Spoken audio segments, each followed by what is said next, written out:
Hi everyone, I am Kate Warren, Director of Global Recruitment Services at Devex, and welcome to our first ever live Google Hangout.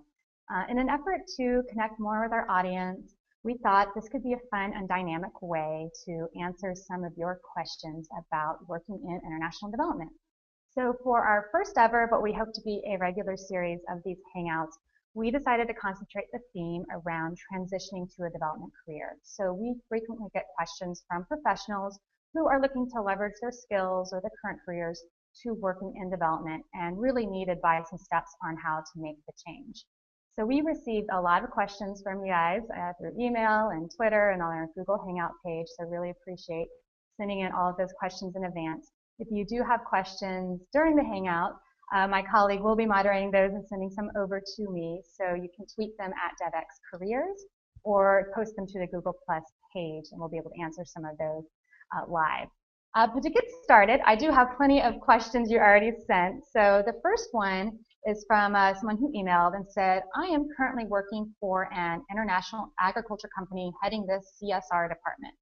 My question is around the perception of the UN being the only legitimate large-scale organization that offers job security, long-term satisfaction, and a good pay package in development. It seems that most development workers in the developing world seek to be part of the UN, yet it also seems to be laden with bureaucracy to get a job. Is there any other organization you can suggest or even dispel this notion altogether?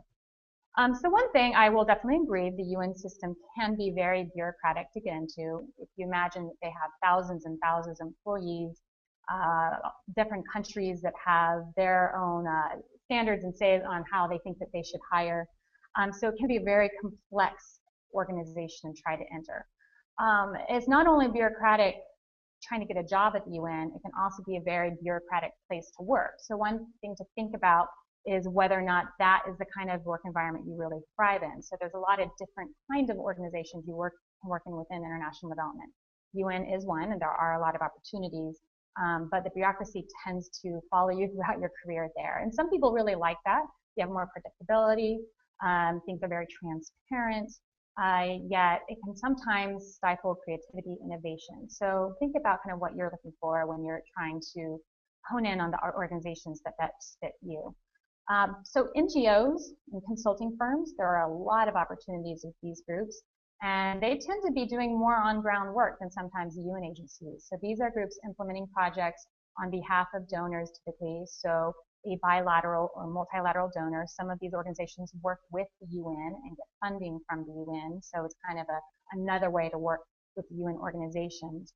They might not have the long-term job stability that the UN might, but there is plenty of security there in the fact that there's good pay, there's really good benefits, and you can tend to move around in NGOs from project to project, country to country. If you are really looking to work with the UN, again, it can be hard to enter. We do have some tips on Devex and some webinars with different UN agencies that you might want to watch. But consulting opportunities are another way. So while the job opportunities are typically very bureaucratic to get into, the consulting opportunities have their own set of problems that it requires really knowing people and being well networked within these organizations. But often you can start off getting consulting gigs or going through one of their, say, junior professional programs, internship programs as an entry point.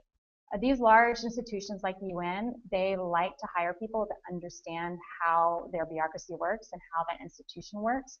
So it can make it a little harder for outsiders to enter.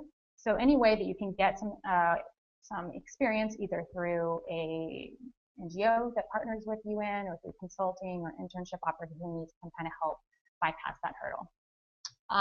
So another question is, what is the wage package and incentives that a development worker should expect to get? What would be the wage standard for these various positions? Granted, projects vary, but would I not be wrong in saying that uniformity should exist globally? So you're right, it really depends on the project, and more importantly, it depends on the donor or funder that is ultimately funding the project and whatever their rules and regulations may be. So for example, USAID, one donor that I have a lot of personal experience working with, they have their salaries set by basically your previous 3 years experience salary. So if you were making $60,000 last year, then you're pretty much going to make $60,000 this year, maybe with a 3 to 5% pay bump. And so this does create a lot of disparity within programs where somebody gets a higher salary just because they had a previous higher salary, not necessarily because the position warrants it. So there definitely is a challenge there. Other donors have maybe specific salary scales that are set by years experience, your education. Certain sectors might command a higher salary just because of market rates than others. So it does really vary across the industry. As far as having one universal standard, I think that would be pretty unrealistic because it would require all of these governments to collaborate and come to one consensus, which I don't foresee happening anytime soon.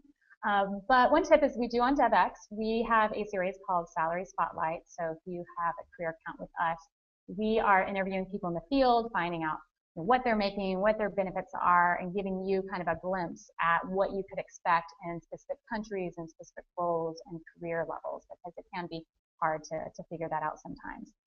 Also, we do have tips on negotiating your salary too. So sometimes it can be negotiable.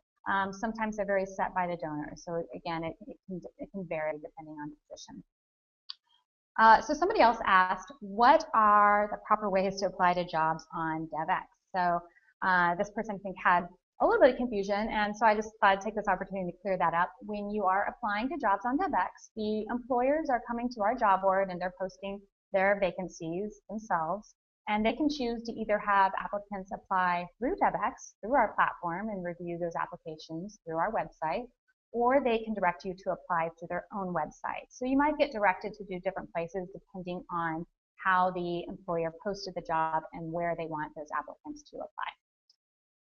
So another question, actually I kind of got two similar ones. The first was, my question is, how do you transition without proper experience?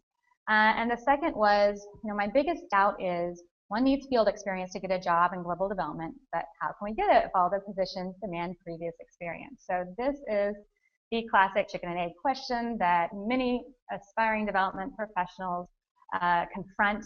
I recently, a couple months ago, did a video blog on this, so we'll share a link to that with some tips.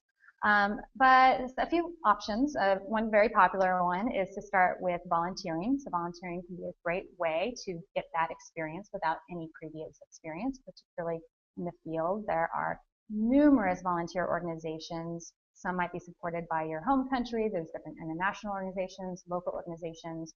We actually will be posting after this Hangout a list of some top volunteering organizations that you might want to consider. And so those can help build up the skills and experience to make you more marketable for those positions down the road, and also broaden your network of professionals that can also help you find an actual paid job. Another one is just to pick a place and move. So a lot of professionals I've talked to have actually taken this kind of risky move where they will pick a country based on having language experience or some experience there, maybe a friend that's already there, so they have a couch they can surf on for a while. Picking a place and moving there and knocking on doors and making yourself available to any organizations on the ground, offering to help with whatever you can. Most development organizations are overworked and can use additional hands if you're there and you're in their face, and that can really help you build up that experience again and broaden the network. And also say, start at the home office. So a lot of people are really looking to get those first experiences in the field, and it can be really hard to get those previous overseas jobs without previous experience. But if you start working in a home office environment, you could do some short-term travel, and over time you build up that international experience that will position you better for an overseas position down the road. And another tip is to maybe look at the smaller name organizations. So very big name institutions, for example, CARE and Save the Children, they are very well-known names in the industry, and everyone's applying to them, so it can be a lot harder to stand out. But there are a lot of little tiny organizations doing really great work, and they don't get flooded with the same volume of applicants. So you might want to try applying to them, and they might be more open and willing to give you a shot, particularly if they find that there's a really good cultural fit. So another question. I have very limited experience and skills in this sector. My only limited skills are technical. And how can I link these skills in my resume and CV effectively to attract potential employers? So again, we'll post a video here on how to overcome the strict foreign aid job requirements. So there is a very high bar to entry in a development career. But what I'd say on your CV and resume, the cover letter, is really focus on those transferable skills. So really reading the job descriptions, seeing what skills match the ones you currently have, using that same language, same terminology, and really showing point by point how you meet those. Sometimes you maybe haven't done the exact kind of project, or maybe the way you described it in a previous career is a little bit different. So again, you want to mirror that same language so it'll resonate with the person reviewing your resume. I would avoid project-based positions because they tend to require a high level of experience and expertise, so maybe a little bit more home office positions. Again, networking is always really helpful when you're trying to get over the hurdle, and if you know someone, they might be willing to give you a chance without ticking all the boxes of the previous experience. And then looking at entry-level programs, internships, and volunteer experience, again, to round out the skills and experience that you're lacking. Another question, are there ways to approach a governmental or non-governmental development organization for a student who has spent 5 or 6 years studying specific subjects and with a passion and with a hope to do good work in the world? So if you are a student, I would highly recommend utilizing your alumni network. So most organizations have alumni networks that you can tap into maybe through your career services and see what the alumni are doing and reach out to them so you can do some work for their organization. Or look to start as an intern. And not all internship opportunities are advertised, so look at organizations that are doing work that you want to do and maybe even approach them about doing an internship.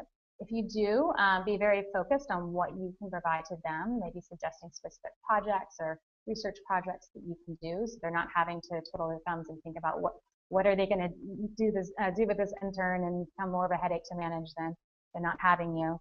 And start doing informational interviews. We have some tips we'll post too on how to ask for an informational interview, particularly if you're a student and in university. Another question is, I am an MBA candidate with a degree in economics from South Korea. After undergrad, I worked as an economist and I'm currently working as a corporate banker. My company is sponsoring my MBA degree, which that's great. However, a strong passion for the development industry, especially development projects in East Asia. I want to secure a position in which I can contribute to development projects by leveraging my expertise in the finance industry.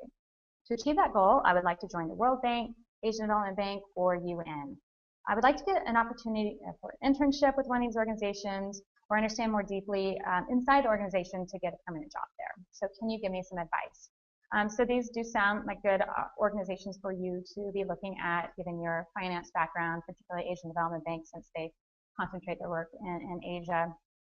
So what I would say is most of these organizations and institutions, their opportunities tend to be at the very mid and senior level. And they have a very high definition of what it means to be mid or senior level too. So rather than trying to break into these organizations as kind of your first development career, because they really do have a high level of expertise and previous experience they require, look at working with their contractors or NGO partners. So Asian Development Bank, World Bank, they contract out a lot of their work to different companies or to NGOs, and they work alongside them on the ground. And these organizations tend to have less strict hiring requirements. So I'd look at those opportunities first and start building that experience. And that experience, Asian Development Bank and World Bank really do find valuable.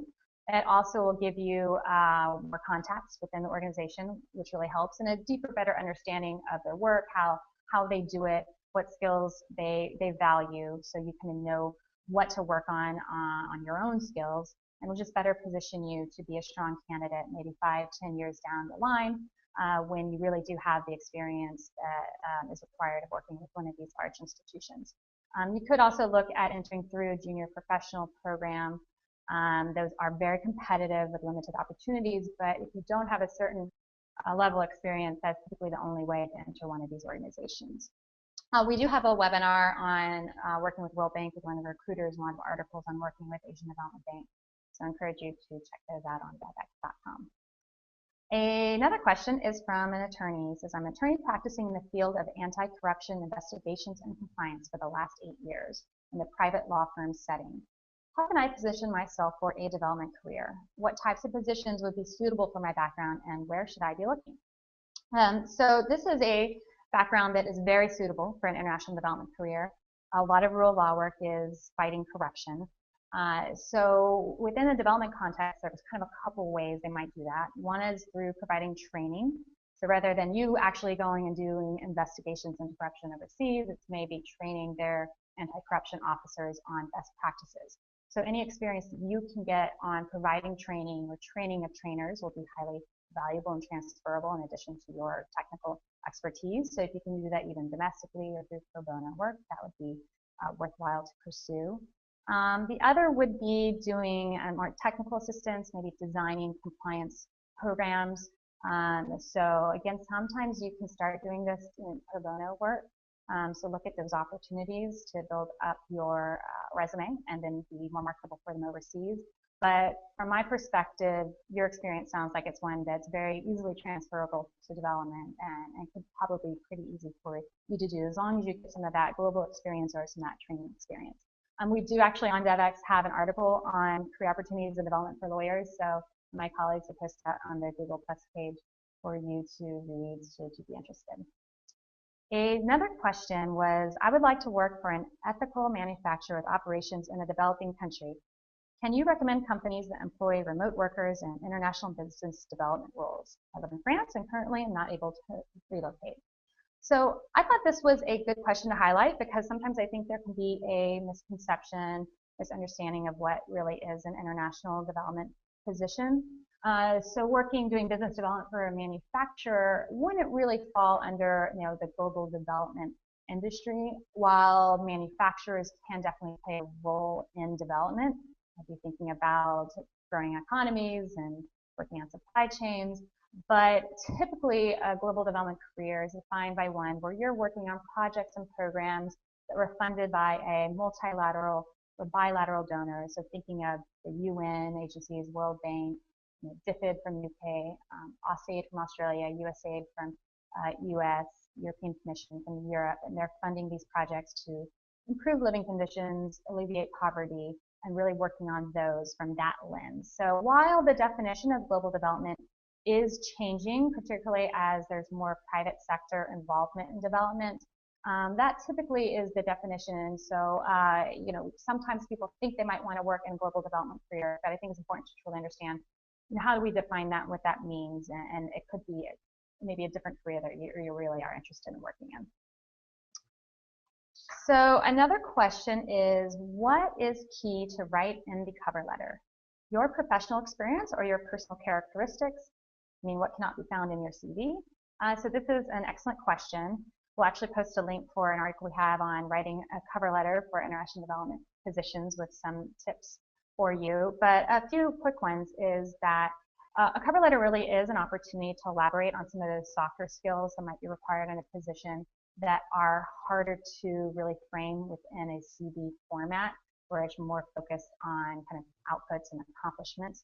So this is a good place to elaborate on those. I would always start your cover letter with a really strong sentence, though, explaining how you check all the main boxes of the qualifications of the job, because needing minimum years experience, the specific subject matter expertise, education or language expertise that may be required. So you really want to lead with a strong sentence that shows them off the bat that you are qualified for the position, and then use the rest of the letter to really explain, why you personally are the best fit for the position. Definitely keep it to 1 page or less. Do not go beyond a page. And then something to be helpful to know is that cover letters are usually the second document that are read. Most recruiters and hiring managers I know read the CV first if they like what they see. Then they'll read the cover letter rather than the reverse. So don't be relying on them reading your cover letter first before seeing your CV. Really think about, as you're writing the document, thinking about the process of somebody reviewing your CV and then seeing your cover letter and helping to bring more life to that CV. So it could just be a different way of thinking on how you're writing that document by knowing that it tends to be the second one that is read, if it's even read at all. Another thing is, I would say about 50% of recruiters, hiring managers I talk to say the cover letter is really important, and they really use that in weighing their hiring decisions or who they select for an interview. And others I talk to say they really aren't that important. They really just care about the CV. The problem is when you're applying to a job, you don't know who that person's going to be and what their preferences will be. So always assume that a cover letter will be very important to them, and always tailor. I'd say that most important is to tailor your cover letter to the specific position. Recruiters can see if it's just a general blanket statement that you're writing to everyone you submit your CV to, and it's really not all that impressive. Doesn't show that you really took the time and care to write why you're a fit for this specific position. And it's really doing yourself a disservice because every position is different in what it requires. So if you're not really honing in on the specific skills of this position, then you're not marketing yourself to the best of your ability. So again, focus on tailoring those cover letters. The next question is it really possible to get into international development organization without having a contact on the inside? So, while having connections is hugely important, having a strong network, and we talk about that a lot and give tips and advice on how to build that network. It's very important, not only for landing a job, but really for advancing in your career. But it's not the only way to get a job. And I know many people who have applied to a job online, didn't know a single person in the organization, and have gotten a job. People are hired like this every day. Having connections can help when maybe you don't meet the minimum qualifications, and so knowing someone can give you that extra boost, or it's just a highly competitive field where there might be many people who are just as qualified as you, so it can help you stand out a little more. But first and foremost, organizations really care about, do you meet the minimum qualifications? Are you qualified for the job? And then if you have personal connections, or they know somebody who knows you and can personally recommend you, then that's great. Always helps, but it's definitely not a requirement. Another question, is it a problem for recruiters to hire professionals from developing countries because they probably need to process a work visa for them, or does that really matter? So the two ways to answer this question. For an international organization, for say their home office positions, yes, it would be very difficult for them to hire you for their, say it's in Washington, D.C. or London, Brussels-based position because of work visa requirements. And it's very difficult, expensive, costly, timely to get work visas. They're relying on the government to grant them. And frankly, it's more trouble than it's worth if they can find somebody in country to do the job. So with the exception of very specific narrow skill sets where they really cannot find anybody in their country, they're typically not willing to sponsor visas for those home office positions. However, for their global positions working overseas, they don't have these visa requirements, and then they can hire you for those positions, whether it's in your home country or another country. Usually, if it's another country besides your home country, they're going to be looking for experience working outside of your home country in addition to meeting the qualifications. There are a few questions that come further down the line that ask about how to work outside of your own country, but those are things to be aware of. 14th question here is it good to take consultancy jobs in an international organization while you try to get an official post? So yes, definitely. Being employed, whether it's through consulting, is better than being unemployed. So keeps your skills current, gives you new skills, broadens your network. You have something to put on your resume. So for many reasons, yes, definitely, barring being able to get full-time work, pursue consulting work if you can. And who knows, it could turn into full-time paid work should they be really happy with it or find a fit within the organization. So I would not shy away from that. So next question is, how can I transition my development career to a top development organization after working for 4 years in a middle career level and later taking a job below mid-career level and as a last resort? Should I include that job on my CV, and do you think it can transition me to a better development career? So it's very common within global development for people to have to sometimes take a step back. It is often challenging to have a very linear career path within development, given the project-based, very cyclical nature of our work. So I think a lot of employers are pretty understanding to people who might have to take a step back in their career just because the way projects are timed, the one ends, and you need to find another job. And so it's better to be underemployed than unemployed. So I would definitely not leave that off of your resume, given that they'd rather see that than see that you weren't working for a while, and you do want to always be truthful on your CV. But really just focus on the skills that are most relevant to that positions or the positions that you're applying to, or that you want to really try to hone in on those. And in your cover letter, if you do a summary about your expertise, you might want to play up more the higher level position that you've held in the past. So another question is, I have been in public service and administration for 15 years in the energy sector in Kenya. I've not only specialized in energy utilities governance, administration, and management, but also in corporate governance. I also am a part-time lecturer in governance at 2 large universities here in Nairobi. I have partnered with international bodies, but I have not worked with them full-time. My passion for good governance, interpersonal skills, and my positive, productive energy leads me to seek job opportunities in global development. So with this brief profile, do you think I stand a good chance? Well, yeah, it sounds like you are very well qualified for opportunities and have already had some success. So one thing I would say is really focus on those Kenya-based opportunities. So there's a lot of development work happening in your own country. And oftentimes, I think people are excited to maybe leave their country to do work when actually there's a lot of work to be done where you are. And that's typically often where you'll be most valuable. As we're seeing the localization of aid, there's more and more emphasis on hiring people who are locally based, who are citizens of that country. And so you might see more and more opportunities that are global development positions, but they're working domestically. If you really do want to work outside of Kenya, I would look first to positions in East Africa or in your region. It can be a much easier leap to make than to work in a completely different part of the world. Again, because employers are usually wanting to see experience outside your home country, largely because they want to make sure that you are able to work in a new environment with different cultures. But if it's within a culture that might have some similarities to yours, then sometimes that's less of a concern. Next question, actually the series of questions are all very similar. So I'll read the questions and then kind of do one blanket answer.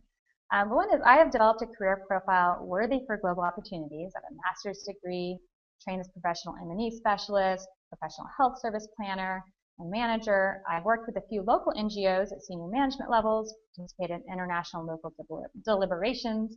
I strongly think I am global material. But what do I need to get global careers? What about my CV matters most? How do I convince potential employers to accept my expertise and qualifications? How do I network for a career? Another question from someone in Nairobi, Kenya. I've been trying to find jobs in development, but I have not been successful.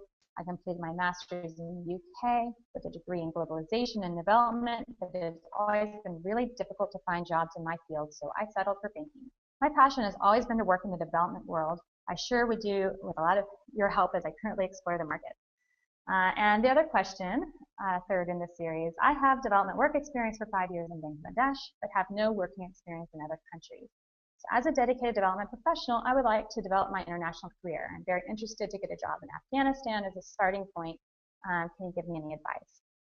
So again, going back to the trend of the localization of aid, it is getting harder and harder to find jobs really outside of your own country. So donors like DFID and USAID and the European Commission are more and more wanting to work directly with local NGOs and hiring locally based staff rather than flying in expensive international expat employees and staff members.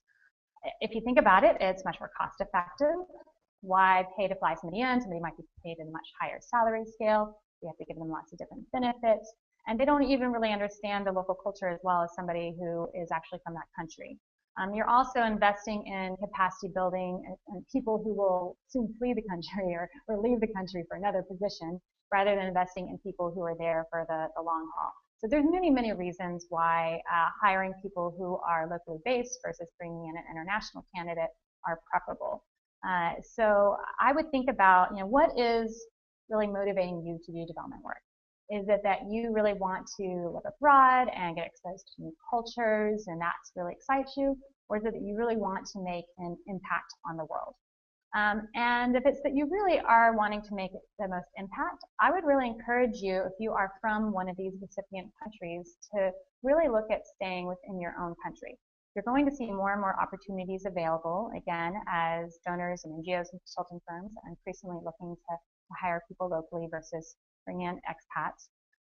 And you're going to have more impact within your own country than you might have elsewhere. So while you might not be able to get that exciting international travel, maybe you can just do that in your personal time. But again, I would really encourage you to look at the opportunities within your own country. If you really do want to work abroad, like one of the questionnaires suggested, looking at Afghanistan, starting with conflict zones can be a good place to start. Now, I've mentioned before that typically a hurdle is not having experience outside of your own home country, which most international organizations will want to see. But sometimes they're willing to forego that for conflict zones just because, frankly, it's harder to find people willing to go there. So they will be a little bit more lenient on those qualifications. Barring that, again, looking at neighboring countries or regions, particularly if they have similar culture to you, or if they're a country where maybe there aren't people who have the kind of qualifications or experience you have, so they wouldn't be able to find somebody locally, and you think you would be marketable for those kind of positions. So those are a few tips for people. But again, we at Devex, we're hosting a partnerships forum and career fair in Nairobi this October. And one of the reasons is because our members we talk to are more and more saying that they really are looking to engage with local actors on their projects. And so I would say if you're in Bangladesh, you're in Kenya, any of these countries, really look at those opportunities within your own home country first. Another question, I am a development practitioner and M&E officer with a national NGO implementing projects in Pakistan. Recently, I've been promoted as project officer for HIV/AIDS and will be implementing and managing the project in 8 districts. However, I got offered a position by a very well-known international development and relief institution. But the position is M&E officer, and I have about 2 years experience already in that same position. So now I'm confused about whether to join the new organization or not. The contract length is about 2.5 years in both organizations, and the monetary benefit is likely better with an international organization. Please advise. So this is a really good question, but hey, it's a good problem to have 2 great opportunities to choose between. So feel fortunate that you do. The thing I would say is, first of all, look beyond the job title. So every organization is a little bit different in the job titles they use. So just because it's the same job title doesn't necessarily mean it's a lateral move. There could be more management experience, could be working in a much larger project, which would look really good on your resume. So really look at what the job entails and what it does when you're trying to evaluate between 2 opportunities, because job titles can sometimes be a little misleading. Other thing is I'd really think about where your strengths and interests lie. If you really want to develop your career as an M&E officer, it's not a bad thing to have several M&E focused positions. So that could actually be a strength rather than looking more scattered in your resume and having some M&E and some program positions. So if you really want to follow that path, it's not such a bad thing to keep going within the M&E world. If it's that you really do want to transition into more HIV/AIDS, global health work, then that might be the better opportunity to give you those skills and experience that you might not currently have. Some people that work on M&E also focus on a technical sector. If you feel like you really have well-rounded M&E skills and experience, and you really need to add that area of expertise to make yourself more marketable within global health M&E careers, you might want to consider that. But if you're thinking about between a local NGO and a large institution, I mean, I think it is hard to negate the power of a big name. So working for a really well-known organization can look really good on your resume. It can open doors with other international organizations and local organizations. And working for a large institution like that, you could have more upward mobility, other opportunities, because they're probably doing all kinds of projects, and maybe even beyond your own country. So you might have more career growth. So that might be something to ask the organization about as you're trying to make a decision and see if maybe there's more longer term growth potential within them. But again, it sounds like you have one of those good problems to have, and I wish you the best of luck with your decision. The next question is, I am submitting a question for webinar on transitioning to a new career in development. How important are master's or doctoral degrees in making the transition from one career industry to a career in development? I ask because I have over 20 years of professional experience, but only a BA, and I am discouraged that at my age, I cannot afford to take the time or spend the money to get the advanced degrees.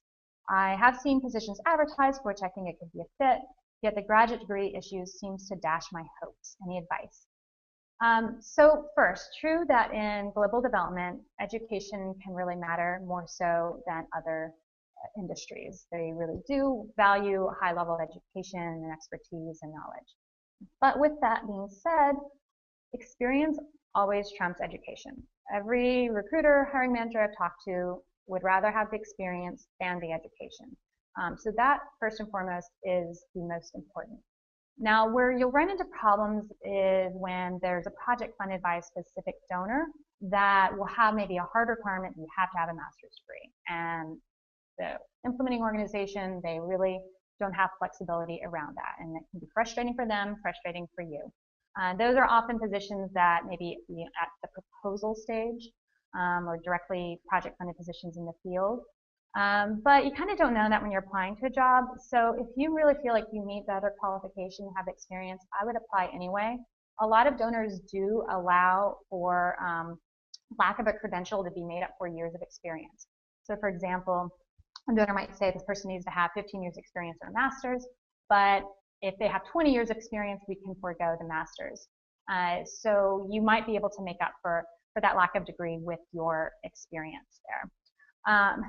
I would say that, again, proposal positions, they are very strict in their requirements. So if you see something that is described as an anticipated or forthcoming project within a job description, that usually means they're at the proposal stage. So they just want to put you on the proposal to win a project.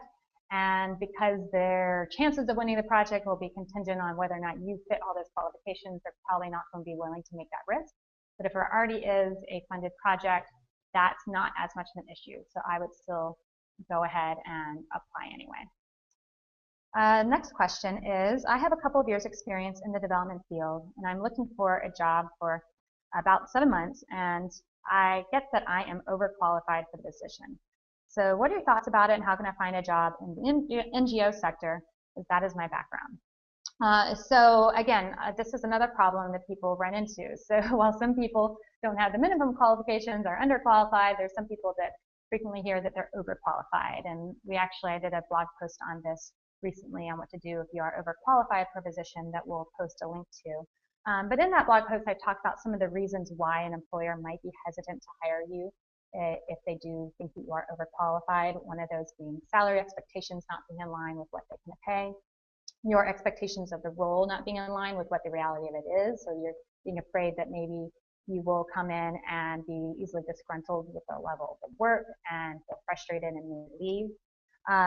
The thing I would say to overcome these is, if you are writing your CV and applying to a job you really think you're overqualified for, don't try to fluff up your experience too much in your cover letter or CV. And sometimes this is opposite advice for people who are looking to gain more qualifications.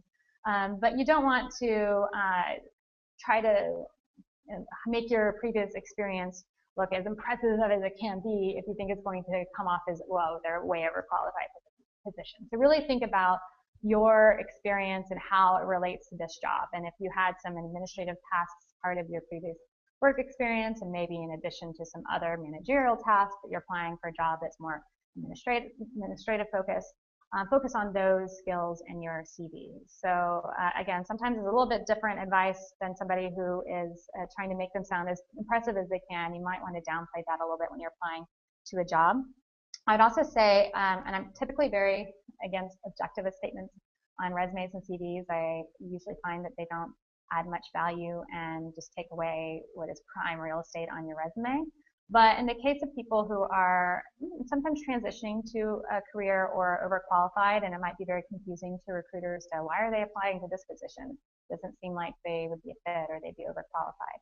Writing a strong objective statement and clearly stating how your skills, experience, background will make you a strong fit and your interest in working in this new area can kind of sometimes help clarify that with the employer.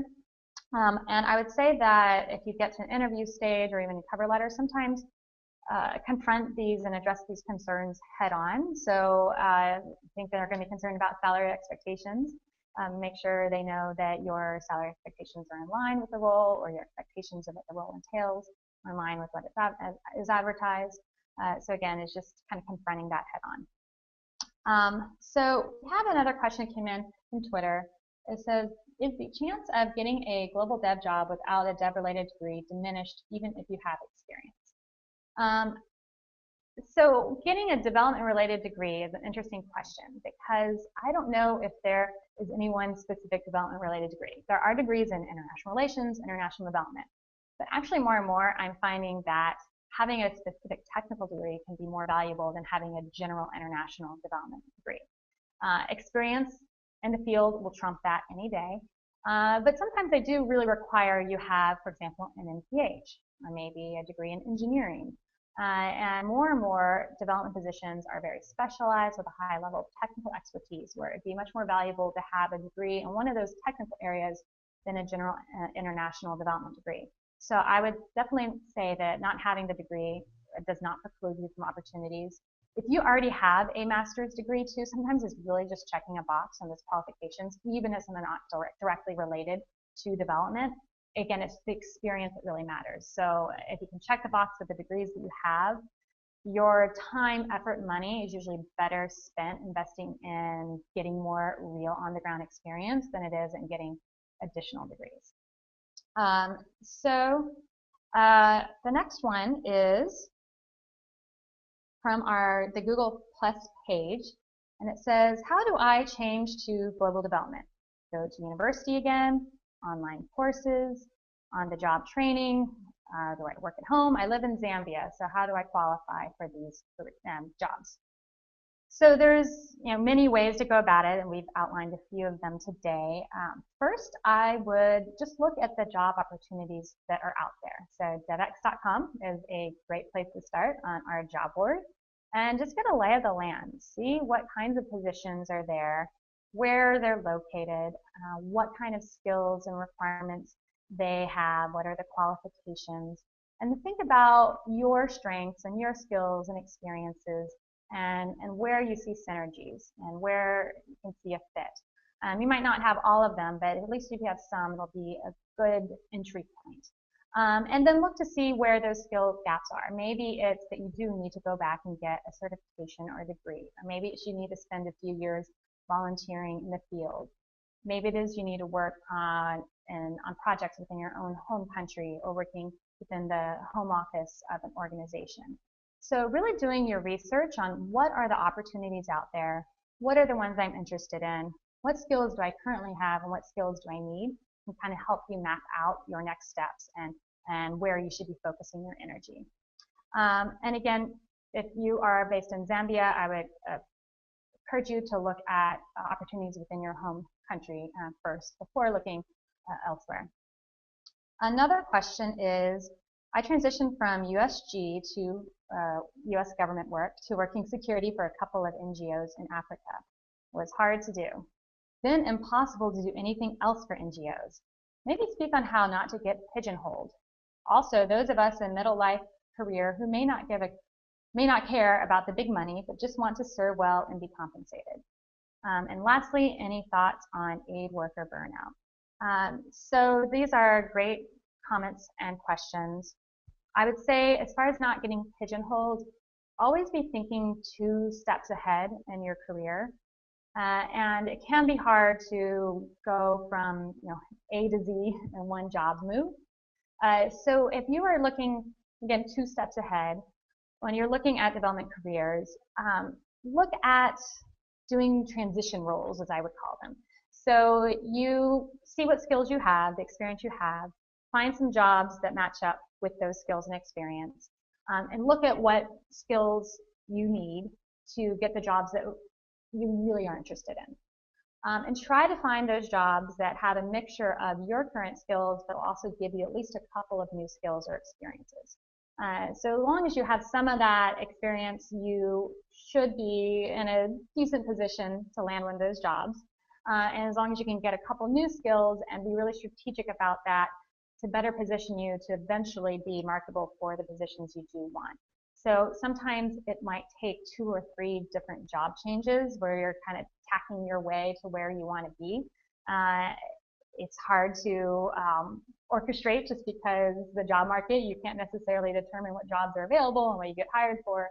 But again, when you're looking at job opportunities, look a couple of steps ahead and see how this job is going to help you be more marketable for the kinds of positions you really do want. Other thing I would say is definitely let your employer know your areas of interest. I've worked with several organizations that have been very open and willing for people to move on to different functional and technical roles. They just really had to express the interest and go out of their way to volunteer for extra projects, extra assignments. So again, employers are different, depends on who you're working for. But I would definitely let your supervisors or your employer know that you have interest maybe in working in a different area and see if there are opportunities for you to get some of that experience within your current organization to, again, build up some of those skills and maybe be in position to change the focus of your job in the future. On the burnout topic, so this is something that definitely is a great comment and question. Affects many professionals, particularly those that might be working in conflict zones or hardship posts, and there definitely can be a point where people do burn out. So my advice would be really to know yourself and know your limits, not be afraid to express those limits and to know when you need to take a break. This is something most aid workers face, and you'll be in a better position if you can know your limits and know when you need to step back and then maybe take some time off, come back refreshed, then keep trying to push ahead and have a total breakdown. I know it's sometimes hard to actively take a little bit of a step back, thinking that you will be damaging your career, but sometimes it's a smarter move in the long run.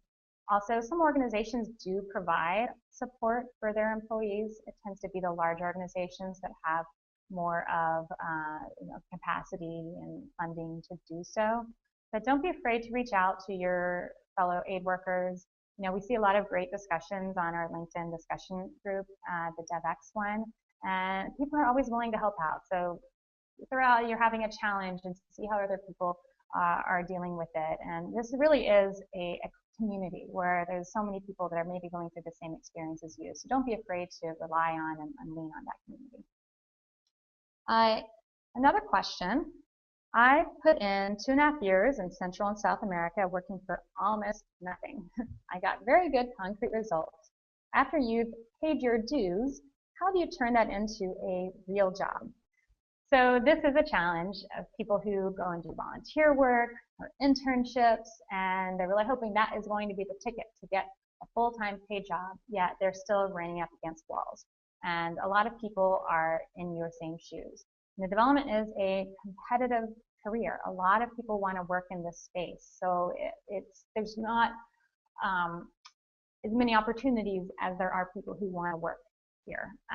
So again, thinking about having a really strong resume and cover letter that you're tailoring to each position and focusing on keywords and your transferable skills, really focusing on that network that you're building. So if you've been working with an organization and you've had really good results, making sure those people are going to be references for you and making sure they're letting you know of opportunities that they hear of or connecting you with other professionals or organizations that might be able to give you further guidance or provide a job. And it can be a long slog, so it can be easy to get discouraged and just want to give up, and that's very understandable. But if you project that when you are either applying to jobs or in interviews, it can also come back to hurt you. So you really need to try to maintain a positive front and face even when it can be really difficult, and try to hope that positive energy is going to come through, and making sure that you're not putting off a negative vibe. That's something that I hear a lot from recruiters, that they see people get to almost this brink of desperation because they've been trying so hard to find a job, and it can just come through even a job application, and that can be a turn off to employer. So really try to remain positive and be making steps to move forward, even if you're not getting traction today. Another question that we got from Twitter is, are people with PhDs and an academia background demanded in development organizations? So this is a great question and one I hear a lot. Switching from academia to development can be really tricky. It's often very different kind of work being done. So development work is often very project-based, program-based. It's project management and managing budgets and managing people and results and for impact and donor relations. And sometimes that academic work just really doesn't translate well. If you do have experience in that, that's what you really need to focus on in your resume. And a resume for academia is very different than what development organizations typically want. And we have a lot of articles and webinars on how to write a CV for international development positions on Devex.com, so I really encourage you to check those out. But typically, CVs from academia might have lots and lots of publications and research articles you've done, where that isn't as relevant to international development organizations as the projects that you've worked on. So think about that as you're writing your resume or thinking about your experience, what positions you might be best suited for. I'd also say that you should look at maybe research-focused positions. There are not as many of them. They tend to be more in the think tanks or, again, larger organizations that might have both a program arm and research arm, or the big institutions like World Bank and UN. Sometimes they really do value that academic background, but again, they really like to see it coupled with some real programmatic experience. So if you're lacking that and you really want to work in development, that might be an area you want to try to build up from. Maybe if you're within your university, a lot of universities actually implement projects themselves or get involved in projects. Look to see if there's some work there that you can do to help make yourself a little bit more marketable. So another question is, please, how does transitioning to global development actually work for someone in the field of accounting, finance, and business projects management? So these are areas that are very transferable to a global development career. Again, because these projects are project-based and they have big budgets and they have to spend money, and they can't spend too much money, they can't spend too little money, and they need professionals to help manage that. There can be very complex accounting systems set up when there might be sub-grants and subcontracts coming out, have to adhere to strict donor financial requirements. So there's definitely a role for finance accounting people within international development. Those can either be in a home office or in the field. Most projects in the field that are of any reasonable size will have on-site accounting and finance staff helping to manage the budgets. The thing that will be most important for you to get is experience with those donor rules and regulations. So maybe you should look at the organizations where you are located and what donor they most frequently work with, and try to get some experience with their rules and regulations. So for example, I'm here in DC, a lot of the organizations work with USAID, and if you look at opportunities doing financial accounting work on their projects, they will say that they require familiarity with USAID, US government contracting regulations, and FAR is one of the acronyms, so get familiar with all those acronyms out there.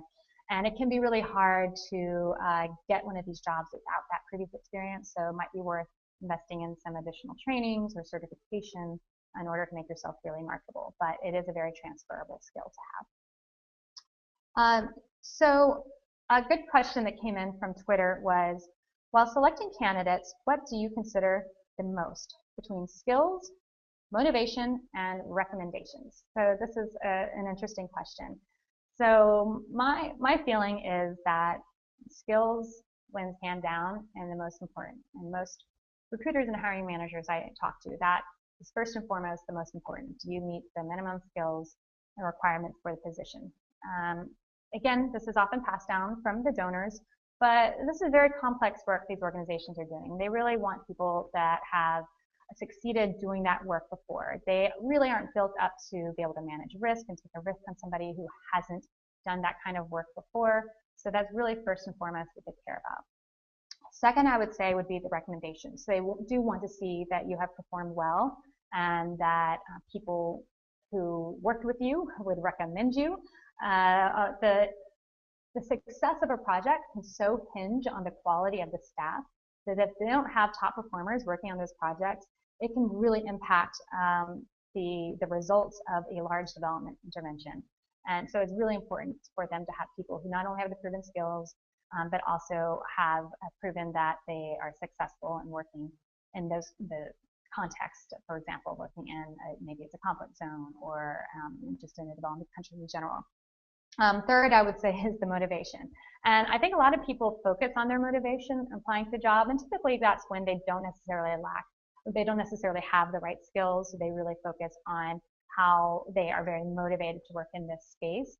And while that is great, and we hope that everyone is really motivated and excited and inspired to work in global development, and that is important, I would say it's probably the least important of the criteria from a hiring manager employer's perspective. So another question, why is it very hard to transition to a career in global development, even when someone has all of the qualifications and experience? So again, development is a very competitive field.